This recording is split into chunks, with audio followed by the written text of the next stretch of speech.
So, been a while since I've done one of these. I suppose it comes down to lack of motivation and lack of things to talk about. But I have quite a bit to go over today. So, I'm going to be straight up with my audience. It kind of depresses me that my drama videos get more views than videos that don't talk about drama at all. Yeah, I know I'm sort of considered one of the more prominent drama llamas in the Brony community right now. But back when I started making actual content on my channel, drama was never a form of content I wanted to cover. And yet the numbers do not lie. The videos that seem to get the most views on my channel are either me responding to Lily Pete or having a pissing contest with Mad Plushie. The only video of recently this year that's broken over 1K that wasn't drama related was that cancerous hashtag Toon Critics started. I suppose what I'm getting at is, if I really am worth 341 subscribers, I'd rather be known for something other than drama. Okay, last time I did this, I promoted 3 other channels. Anti-Brony Allies, I Am a Snick, and Veritas the Fox. Allow me to introduce you to Miss Misa. Like Snick and Fox before her, she is a social commentator. I don't remember when I subscribed to Misa, though if I had to guess, I think it was probably around some sort of issue with Onision. From what I've seen on Twitter, Misa is a very social, active, and go-lucky girl. Whenever she covers topics like social justice or anti-feminism, she usually speaks with a great amount of confidence and experience. Even if you aren't into anti-SJW or anti-feminist channels, I would still recommend Miss Misa's channel worth looking into. If her YouTube content doesn't appeal to you, I'll be linking her DeviantArt in the description, and so you can look at all of the wonderful pictures she makes in her speed draws. As of the time of this recording, I am currently editing together a review video.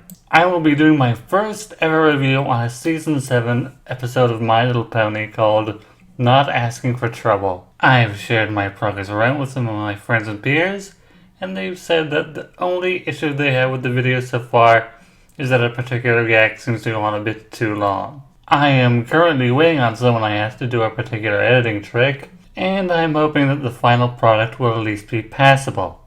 So, it's Lily Pete time! Yay! So what did everyone's favorite Tumblrina do now?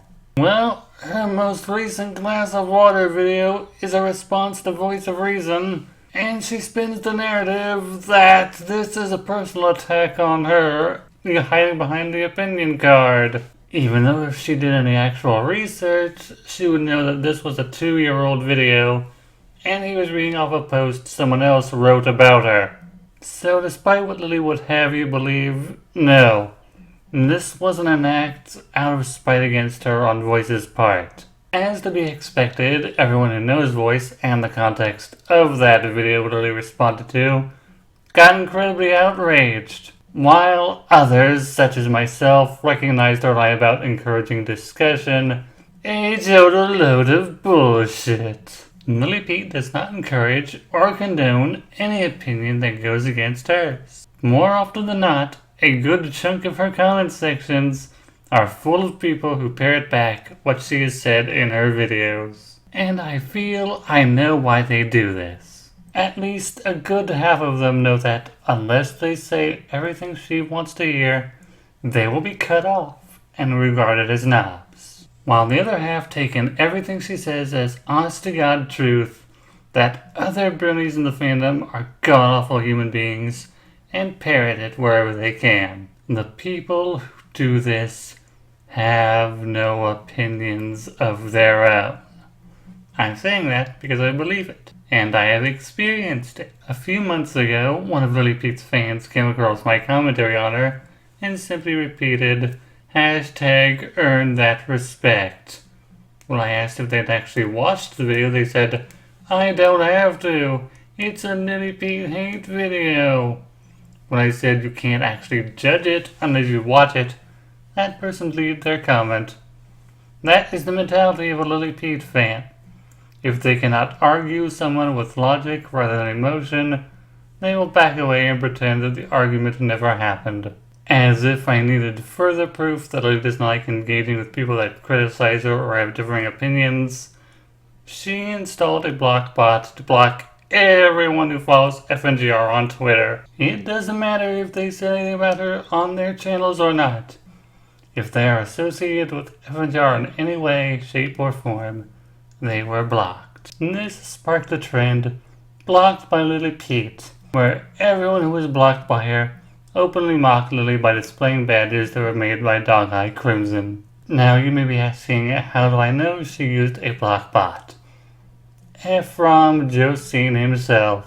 Oh, but Foxwell, you should know not to listen to Ephraim. To that I say, even a blind hog finds an acorn if you put it in front of its snout. And to Lily, I will say this. So it's perfectly fine for you to attack members in the community, but it's wrong when FNGR keeps talking about you. I've noticed a trend between Lily Pete, FNGR, Ephraim Josine, Mad Plushie, and myself. We tend to buy into our own hype.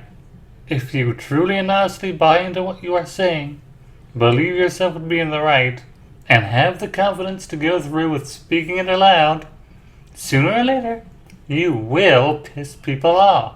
It's just poor fortune that out of the 5 of us, Lily and FNGR are far better bullshitters.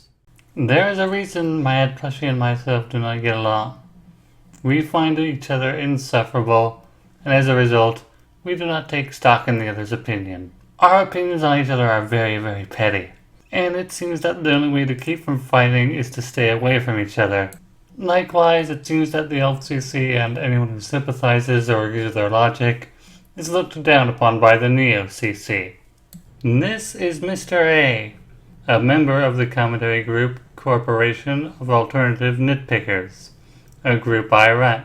He posted a twit longer calling me out for my feud with Plushie and said that the whole issue between us was stupid. Now the Lily Pete approach would be to throw shade at Mr. A for calling me out. On the contrary, I applaud Mr. A for speaking his mind about me fighting with Mad Plushie and the issue going on between the Neo and Alt.